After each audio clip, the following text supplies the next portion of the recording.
Enfin, on en sait un peu plus sur les kits et les attributs des agents de la 2.4 Dialine et Banyue. On sait maintenant aussi quels agents vont revenir avec eux grâce au programme spécial. De plus, on a eu des nouvelles infos sur les attributs de Zao, qui sera là pour la 2.5. Mais du coup, t'hésites sûrement sur qui est-ce que tu devrais pull. Et bah reste là, t'es tombé au bon endroit parce qu'aujourd'hui, on va parler de tous les agents qui arriveront pour la 2.4. En expliquant plus ou moins leur kit, sans trop rentrer dans les détails, en passant par les infos qu'on a eues pour les agents de la 2.5, et pour chacun d'entre eux, je donnerai plusieurs exemples de teams pour que tout le monde comprenne bien quels agents fitteront le mieux avec les agents qu'ils possèdent déjà. La vidéo sera séparée en 3 parties distinctes. En premier temps, on va voir ensemble les agents qui arriveront pour la première phase de la 2.4 le 26 novembre. En second temps, on verra ceux qui arriveront la seconde phase de la 2.4 qui arrivera le 17 décembre, on a une idée bien précise de leur kit. Et ensuite on va voir les agents qui ont été tease pour la 2.5, mais vu qu'on n'a pas eu encore de gameplay officiel, on se basera uniquement sur le peu d'infos qu'on a eu, comme leurs attributs ou juste leur style. Bon, comme d'hab, avant de commencer, il faut que je précise quelque chose d'important. Si vous avez envie de pull un agent que vous aimez, mais que vous n'avez pas forcément les agents qui vont avec, c'est pas grave. Je le dis H36, mais la méta on s'en fout, et cette vidéo est juste là pour vous aider à choisir un agent au cas où vous hésitez entre deux. Parce que tout le monde n'a pas forcément la chance de tout pull. Et c'est ok.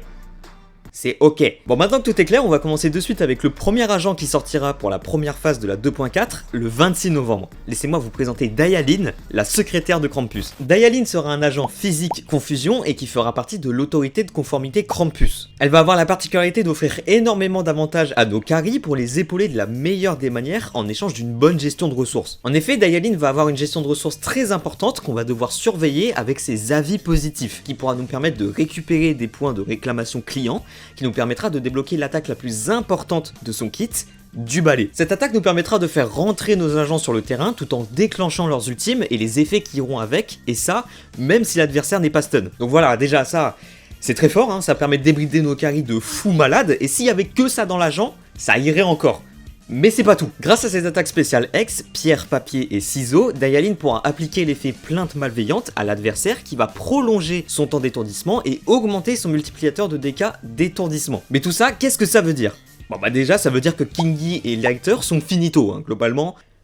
Faut laisser la place à la nouvelle génération en même temps, j'ai envie de dire. Mais ça veut aussi dire que les dégâts que va offrir Dialine pendant un enchaînement sont délirants. Parce que tout ça, ça sous-entend qu'on pourra utiliser 2 fois nos ultimes avec nos carries, tout ça dans un seul et même enchaînement, tout en profitant du multiplicateur de dégâts. Mais tout ça, c'est pas sans contrainte, il faudra pas oublier de la considérer sur le temps de terrain, car oui, comparé aux derniers agents confusion qui sont sortis, Dialine, elle, ne possède pas de mécanique de contre-coup. Dialine va donc avoir un gameplay plutôt simple à première vue, et la difficulté se retrouvera un peu plus dans les timings de debuff et la gestion de ressources pour faire rentrer nos carries au meilleur moment possible. Et en parlant des carries, quel agent pourrait bien fit avec elle? Bon bah vous l'aurez compris, mais globalement tous les agents rupture ou attaque fitteront ultra bien avec Dialine. Certains agents anomalie aussi, mais pas forcément tous. Donc pour un agent rupture, Yichuan, Hidari, Manato ou encore Banyue, dont on va parler dans quelques instants, mais ils feront tous très bien l'affaire pour le coup. Et pour les agents attaque, tous les agents qui dépendent un peu de leurs ultimes, comme Evelyn, Hélène ou Zoyuan, seront toutes parfaits pour elle. Sans oublier Vlad, qui fera des dégâts monstrueux grâce à Dialine et aux sommes finaux qu'elle ramènera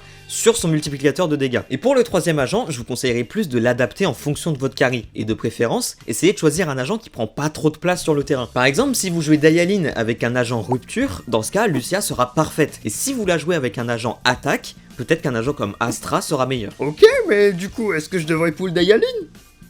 Intankable, hein. Selon moi, Dialine est un excellent pull si vous cherchez un stunner agressif avec un gameplay très nerveux et que vous êtes un petit peu fatigué des agents off-field. De plus, le fait qu'elle fit aussi bien avec les agents rupture comme attaque et le fait qu'elle offre autant de buffs à l'escouade la rend très polyvalente pour vos teams. Bon vas-y, on va arrêter de tourner autour du pot, je pense que Dialine va être complètement broken, voilà. Y a pas à dire, elle va être très très forte selon moi, vraiment, faut s'y attendre. Mais d'un autre côté, si vous avez pas d'attrait particulier avec elle et que vous avez déjà vos teams avec Trigger ou Jufufu, qui sont encore toutes les deux ultra solides, son pull sera pas forcément nécessaire. Et si vous préférez garder vos polychromes pour pull un carry en priorité, ça peut complètement se comprendre, et de toute façon, n'oubliez pas que je vais me foutre en l'air. N'oubliez pas que Dialine reviendra forcément un jour ou l'autre, et que vous pourrez la pull en temps et en heure. Ok, maintenant on va pouvoir passer à l'agent qui reviendra avec Dialine. Laissez-moi vous présenter Hugo Vlad, le schizophrène des oiseaux moqueurs. Ouais, je suis désolé, j'avais pas d'inspi pour les titres, là c'est compliqué là. Vlad est un agent glace attaque qui fait partie des oiseaux moqueurs. Le gameplay de Vlad va être très unique et particulier pour un agent attaque. Je m'explique. Déjà, Vlad va beaucoup dépendre d'autres agents confusion dans les squads pour profiter d'un buff d'attaque. Donc il est fort conseillé de le jouer avec 2 autres stunners. Ensuite, le gameplay de Vlad va être très centré sur ses effets de somme finaux qu'il va pouvoir déclencher sur les ennemis stun grâce à l'aide de ses attaques spéciales X ou de son ultime qui va infliger de très gros dégâts. Vlad aura donc un gameplay très particulier car oui, il va pouvoir infliger de très gros dégâts, mais que sur des fenêtres de stun qui peuvent parfois être un peu dures à atteindre et à distinguer. Ça demandera donc une bonne gestion des rotations basée sur la barre de confusion de l'adversaire, mais aussi une bonne gestion des buffs pour encore plus augmenter les dégâts des sommes finaux. Mais du coup, quel agent pourrait bien nous aider pour étourdir nos adversaires? Bon bah déjà, je vous conseille fortement de jouer Vlad avec 2 agents confusion pour profiter du buff d'attaque complètement gratuit. Donc pour le coup, on n'a pas vraiment de choix, même si tous les stunners seront plus ou moins bons avec Vlad. Les stunners off-field seront pas forcément nécessaires, étant donné que les dégâts de Vlad seront quand même bien nerfs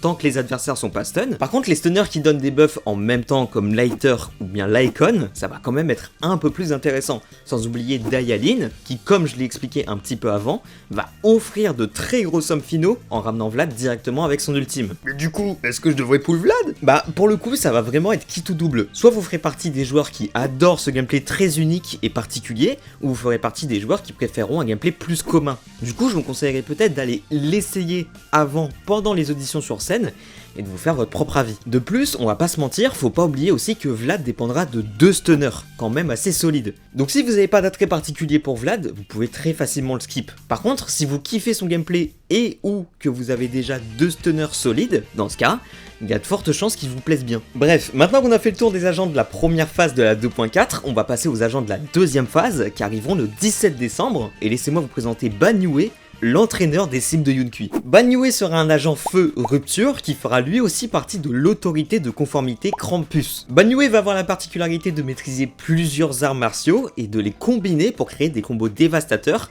qui vont le rendre invincible et qui vont pouvoir varier selon la situation. Comme pour les autres agents rupture, Banyue va lui aussi profiter d'une mécanique de parade pour renforcer la fluidité de ses combos. Il va lui aussi avoir une gestion de ressources un peu comme Dialine avec son feu courroucé qui va nous permettre de débloquer son attaque Visage de la Fureur. Visage de la Fureur nous permettra de faire rentrer Banyue dans une nouvelle forme à 4 bras qui nous permettra là encore de débrider son kit en débloquant son attaque finale où il se bat directement en envoyant des montagnes. L'abus de fou, c'est un prouveur de malade, frère. Ah oui, et truc en plus, comme si c'était pas déjà assez compliqué, quand Banyue est dans sa dernière forme, ses combos s'exécutent encore plus vite et lui permettent d'obtenir des cumuls de Vidyaraja, qui lui permettra d'augmenter ses dégâts. Vidyaraja, je l'ai first try, hein. En vrai c'est une dinguerie. Du coup vous l'aurez compris, c'est assez évident, mais Banyue aura le rôle du carry principal, et il risque de briller encore plus sur des combats longs qui durent sur la durée. Ça veut rien dire sa mère. Banyue va donc avoir un gameplay vraiment pas évident, avec tous ses combos et sa gestion de ressources, sans oublier sa forme alternative et ses cumuls de Bah, je trouvais ça trop beau.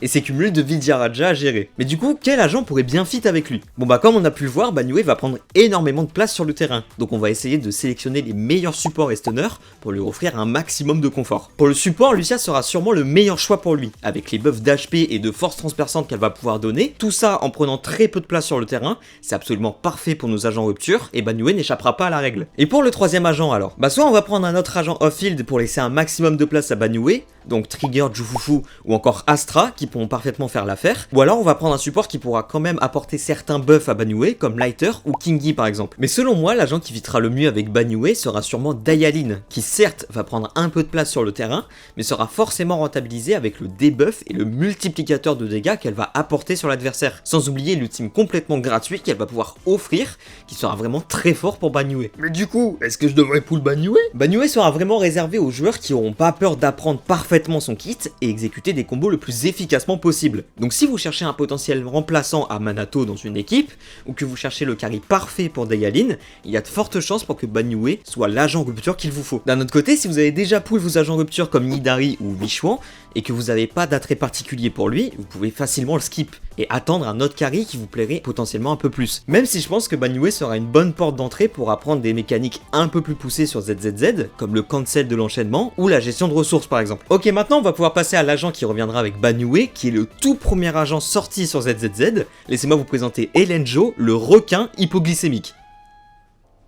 Ah, je suis désolé, je vous l'ai dit, j'ai pas trop d'inspi pour les titres en ce moment, c'est un peu compliqué. Hélène est un agent glace attaque qui fait partie de l'agence d'entretien Victoria. Hélène va avoir un kit très nerveux qui va offrir de bonnes options de placement en combat grâce à ses cumuls de surgélation qu'on va devoir bien utiliser pour optimiser ses dégâts. Hélène dispose aussi d'une bonne mobilité grâce à sa traque qui lui permettra de débrider son kit, nous offrant d'autres attaques normales qui pourront servir à générer des cumuls de surgélation tout en infligeant de gros dégâts en échange d'un temps de cast un petit peu compliqué à prendre en main. Elle pourra aussi accéder à des dégâts critiques supplémentaires grâce à son passif, et vous l'aurez sûrement compris, mais là aussi, Hélène aura le rôle du carry principal. Elle aura un gameplay assez nerveux qui récompensera les joueurs qui sauront percevoir quand et comment infliger ses dégâts. Mais du coup, quel agent pourrait bien fit avec elle? Comme pour Banyue, Hélène va avoir besoin de la place sur le terrain, donc on va globalement essayer de la jouer avec des supports qui la gêneront le moins possible. Pour ce qui est du support, un agent qui offreront des bons buffs à Hélène comme Astra ou Sukaku feront très bien l'affaire, voire peut-être même les deux en même temps au final. Ou sinon on peut prendre un stunner qui peut là aussi offrir de bons buffs à Hélène, comme Lycon ou Lighter par exemple. Mais du coup, est-ce que je devrais pull Hélène? Je dirais qu'Hélène est un bon agent pour les débutants qui voudraient s'essayer à un gameplay un peu plus compliqué tout en restant dans la DA du carry Vanilla. Sans oublier le fait qu'elle a été buff pour la 2.0, ce qui la rend encore plutôt jouable aujourd'hui.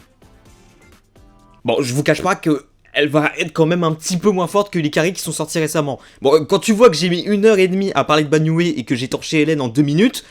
Bon voilà, personne n'est dupe, mais les joueurs qui arriveront à capter correctement son kit et la jouer correctement pourront quand même cook de très bonnes perfs. De plus, le fait qu'Hélène est l'un des tout premiers agents de ZZZ à être sorti la rend très free-to-play friendly au final. L'une de ses meilleures teams est littéralement 2 agents qu'on peut avoir juste en grindant. Donc si vous débutez sur ZZZ et que vous kiffez son kit et son style, Hélène sera sûrement un bon pool pour vous. Sinon, si vous n'avez pas d'attrait particulier pour l'agent et que vous voulez pool d'autres carries, vous pouvez très facilement la skip. Ok, maintenant qu'on a fait le tour de tous les agents qui sortent et qui ressortiront pour la 2.4, on va pouvoir checker les infos sur les agents de la 2.5 qui ont été annoncés. La première annonce qu'on a eue, c'est les attributs de Zhao, qui sera défense glace, et qui fera évidemment partie, elle aussi, de l'autorité de conformité Krampus. Donc on peut très facilement imaginer qu'elle synergisera bien avec la team Dayalin et Banyue, mais dû à son type, elle pourra peut-être bien se jouer avec Miyabi, ou encore Vlad et Hélène pour le coup. Même si je pense qu'elle a quand même été designée pour se jouer avec des agents rupture, donc attendez-vous à ce qu'elle buffe soit les dégâts transperçants, ou les HP. Donc voilà, c'est tout pour Zhao, enfin un nouvel agent de type défense, même si bon, César King existe, hein, et vous voulez jouer un lapin quoi. La propagande César King continuera jusqu'à ma mort, est-ce que vous m'entendez? Sinon, pour Ye Chongguang, on n'a pas eu de nouvelles infos particulières, mais du coup je le répète quand même dans cette vidéo, mais vu qu'elle va être une chasseuse du néant, attendez-vous quand même à ce que ce soit un carry, attaque, rupture ou anomalie, peut-être même une toute nouvelle catégorie, on peut pas vraiment savoir. Et pour son type, on peut facilement imaginer qu'elle va soit être de type feu ou physique, on peut pas vraiment savoir là aussi, mais ça m'étonnerait qu'elle soit électrique. Mais bon, tout ça c'est pas encore pour tout de suite, et vous en faites pas, on aura encore l'occasion d'en reparler évidemment. En tout cas ça y est, je crois bien qu'on a fait le tour de tous les agents de la 2.4 et du peu qu'on connaît de la 2.5, n'hésitez pas à me dire ce que vous pensez des agents et lesquels vous allez pull. Est-ce que vous êtes plus intéressé par Dayalin ou Hugo? Peut-être plus Banyue ou Hélène? Est-ce qu'au contraire, vous n'êtes pas du tout intéressé des agents de la 2.4 et vous attendez la 2.5? N'hésitez pas à écrire ça en commentaire, ça m'intéresse beaucoup. En tout cas, c'est tout pour moi pour cette vidéo, j'espère qu'elle vous a été utile et que je vous ai aidé à choisir vos futurs agents. Je vous souhaite énormément de chance pour vos pulls, merci énormément d'avoir regardé la vidéo, n'hésitez pas à liker, commenter et même vous abonner, c'était Deepow, on se retrouve très vite pour une prochaine, prenez soin de vous.